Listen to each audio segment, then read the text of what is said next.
Provide చేయడం, ఆ budget కేటాయింపులతోనే ఎక్కువ పర్సనల్స్ని అపాయింట్ చేసుకోవడం, ఆ బడ్జెట్ కేటాయింపుల్లో అధికంగా ఇవ్వడం వల్లనే మిగతా అన్ని కార్యక్రమాలు కూడా బ్రహ్మాండంగా జరగడానికి బడ్జెటే మూలం.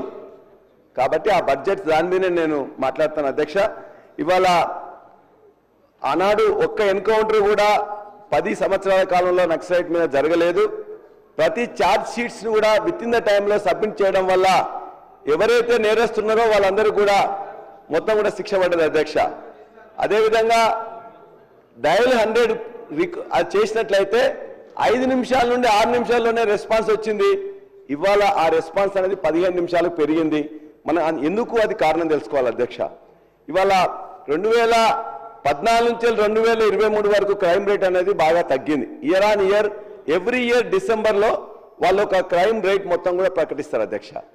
గతంలో ఏమున్నది ఇప్పుడు ఏమున్నది కూడా ఖచ్చితంగా నేను మీకు తెలియజేయాలి అధ్యక్ష.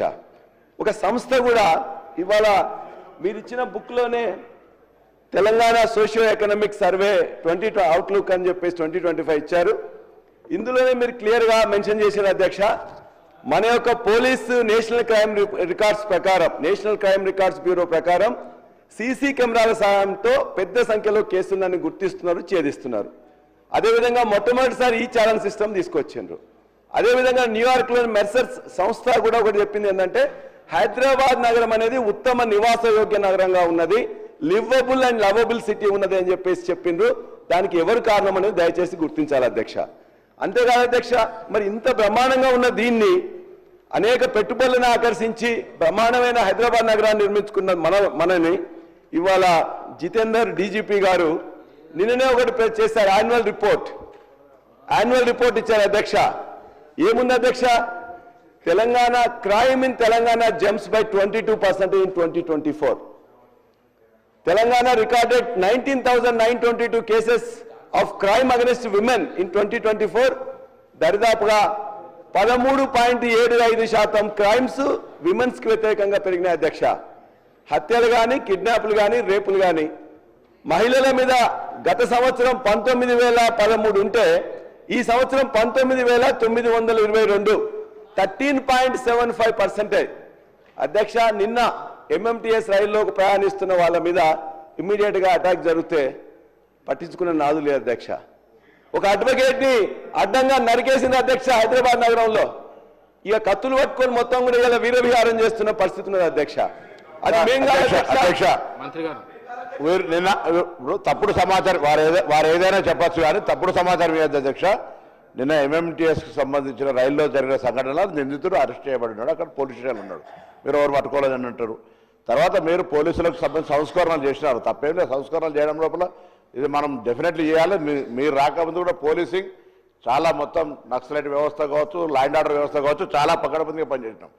మీరు ఎంతసేపు మీరు చేస్తున్నటువంటి ప్రజా ఉద్యమాలను తెలంగాణ చౌక్తో ఎత్తేస్తూ కూడా నిర్బంధము, నియంతృత్వంతో నడిపేటువంటి ప్రయత్నం కొరకు మీరు పోలీసులు ఎప్పుడు కూడా స్ట్రెంథనింగ్ చేసుకుంటున్నారు. మేము దాన్ని ప్రజలకు సంబంధించి ఉపయోగించే ప్రయత్నం చేస్తాం. ఫ్రెండ్లీ పోలీసు ప్రజలకు ఉండాలి, నేరస్తుల పట్ల కఠినంగా ఉండాలి అనేటువంటి వ్యాఖ్యలు అవలంబిస్తున్నాం.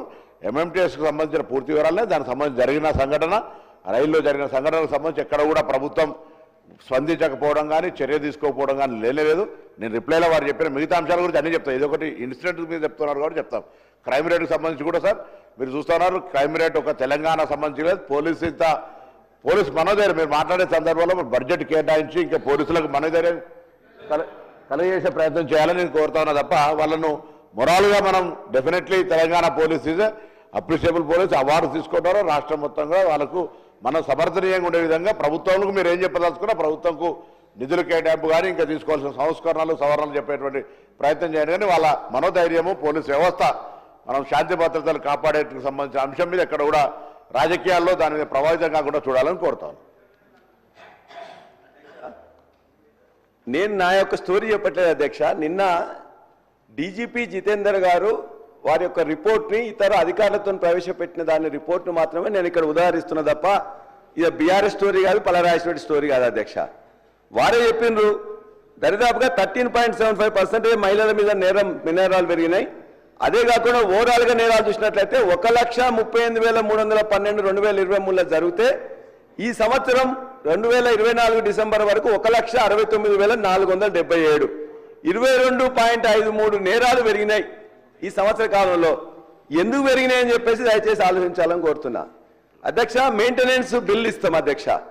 నెలకు మన యొక్క పోలీస్ స్టేషన్స్ రన్ చేయడానికి 25,000, 50,000, 75,000 అని 5 నెలల నుంచి లేకపోతే ఆ పోలీస్ స్టేషన్లో ఉన్న వాళ్ళందరూ కూడా ఎవరైనా కంప్లైంట్ చేయడానికి వస్తే చాలు వాళ్ళతోనే పెన్నులు, పేపర్లు, అదేవిధంగా పేపర్ ఇవన్నీ కూడా 2014 కంటే ముందు ఏ విధంగా పోలీస్ వ్యవస్థ ఉందో మళ్ళా వెనక్కి వెళ్ళిపోయింది అధ్యక్ష. అంతేకాదు ఇలా పెట్రోలింగ్ వాహనాలు బ్రహ్మాండంగా ఇచ్చిన అధ్యక్ష. ఇవాళ మంత్రులకు, అధికారులకు వాళ్ళకు మాత్రమే పెట్రోలింగ్ తిరుగుతుంది తప్ప జనరల్ ప్రజానీకానికి అందులో పెట్రోల్ లేదు, డీజిల్ లేదని చెప్పేసి వెహికల్స్ అన్ని రోడ్డు పక్కన పెట్టుకొని ఇలా తిరగట్లేదు అధ్యక్ష. అదేవిధంగా ఇవాళ నేను పర్సనల్ నేను చెప్తాను అధ్యక్ష, అనేక దొంగతనాలు పెరిగినప్పుడు పర్సనల్ గా నా కాలేజీలో ఈ మధ్య కాలంలో ఒక 3 దొంగతనాలు జరిగినాయి అధ్యక్ష. కోదాడ ఇంజనీరింగ్ కాలేజీలో జరిగిన 8 లక్షలు పోయినాయి. మొయినాబాద్లో 2 కాలేజీలలో కూడా దొంగతనం జరిగితే నేను చెప్పిన డీజీ గారు కూడా ఫోన్ చేసి 1 వీక్ తర్వాత మెసేజ్ పెట్టినా, సిపి గారు కూడా పెట్టినా. వారు చెప్పిన తర్వాత మా వాళ్ళు అన్నారు ఏమన్నా పోలీస్ దొంగలను పట్టుకుంటే ఆ దొంగ గరానా దొంగ 90 దొంగతనాలు చేసిండు, వారు దొరకడు సార్ అని చెప్పాను.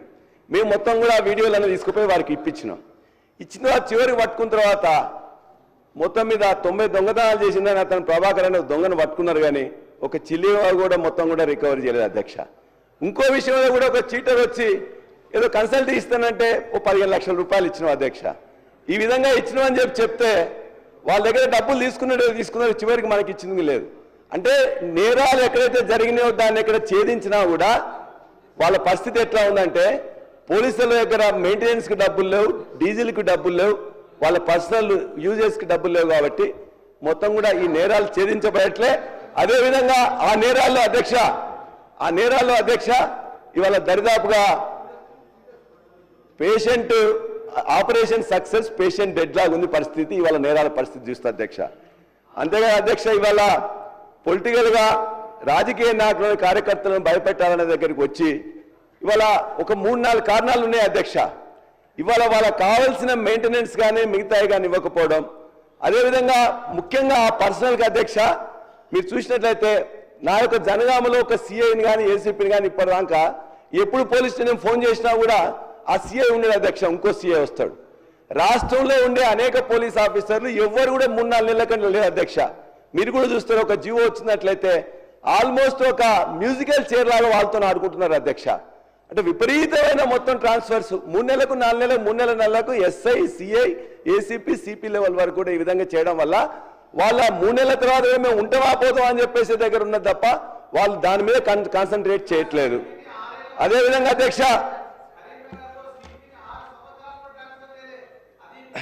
అధ్యక్ష ఇవాళ వాళ్ళ పరిస్థితి ఎట్లుందంటే పోలీసు వాళ్ళ పరిస్థితి నిజంగా చెప్తే నేను 5 డిఏల గురించి అడుగుతలేను అధ్యక్ష, లేకపోతే పిఆర్సీ గురించి అడుగుతలేదు అధ్యక్ష. 2014 నుంచి 23 దాకైనా బదిలీలను మేము ముందుస్తాం, 2023 నుంచి ఇవాళ దాకైనా బదిలీలను మేము ముందుస్తాం అధ్యక్ష. ఎవరు ఎంతకాలం ఎక్కడెక్కడ పనిచేసారో మీరు నాకు సమీక్షించి పోలీసులకు నేనేం చెప్తున్నాను మీ ద్వారా, సభ ద్వారా, పోలీసులు మీరు మాట్లాడే ప్రతి మాట తెలంగాణ శాంతి భద్రతలకు సంబంధించి, తెలంగాణ పోలీసుల మనోధైర్యానికి సంబంధించి, మీరు ప్రభుత్వం నుంచి పోలీసులకు సంబంధించి ఇంకేం కావాలో అడగరు. మీరు అడిగినారు నెలవారీ డబ్బులు వాళ్ళకు ఏదైతే మెయింటెనెన్స్ ఎక్స్పెండిచర్ వస్తలేనారో డెఫినెట్లీ అటువంటి అంశాలను రేజ్ చేయండి. కానీ పోలీసులు బదిలీలు అవుతున్నాయి, లేకపోతే మీ దగ్గర చోరీ అయింది ఏం రాలే, వాళ్ళని పూర్తిగా అవినీతి పరులుగా చిత్రీకరించే ప్రయత్నం చేయడం ద్వారా రాష్ట్రంలో రేపు పొద్దున ఇది ఎవరికో ఒకరికి, ఒక రాజకీయ పార్టీకి, ఒక వ్యక్తులకు సంబంధించిన అంశం కాదు అధ్యక్ష. నేను గతంలో చెప్పిన పోలీసుల అధికారాన్ని వినియోగించుకొని ప్రభుత్వం నడిపితే మీలాగా ప్రతిపక్షానికి రావాల్సి వస్తుంది. కాబట్టి పోలీసుల అధికారాన్ని వినియోగించుకోవాలి అవసరం లేదు. పోలీసుల అధికారాలు శాంతి భద్రతలు కాపాడడానికి మాత్రమే వినియోగించుకోవాలి. గతంలో కొన్ని జిల్లాలలో సెక్షన్ 30 పెట్టి కంటిన్యూ టీఆర్ఎస్ రెన్యూ మొత్తం టెన్యూర్లో 36 సెక్షన్ ఉంది అధ్యక్ష. వాళ్ళు న్యాయం గురించి, ప్రజాస్వామ్యం గురించి వద్దు. నేను పోలీసుల సంక్షేమానికి సంబంధించిన అంశం మీద ఏమేమి మాట్లాడుతున్నా మాట్లాడినాయండి. డెఫినెట్లీ గౌరవ సభ్యులు పల్లారాజేశ్వర రెడ్డి గారికి జవాబు చెప్తాం, రిప్లైలు ఇస్తాం. పోలీసుల మనోధైర్యాన్ని స్ట్రెంగ్ పెంచడానికి ఉండాలని నేను మీ ద్వారా గౌరవ సభ్యుని కోరుతాను. వేరే అంశాల గురించి నేను ఎక్కడ కూడా వారు చెప్పినారు వాళ్ళకి మంత్లీ రావాలి, definitely it will take an point sir. అది కానీ వేరే అనేక విషయాలు మాట్లాడితే లెక్కలలో ఎక్కడైనా ఒక పొరపాటు ఉంటే నన్ను కరెక్ట్ చేయండి అధ్యక్ష. నేను ఇచ్చింది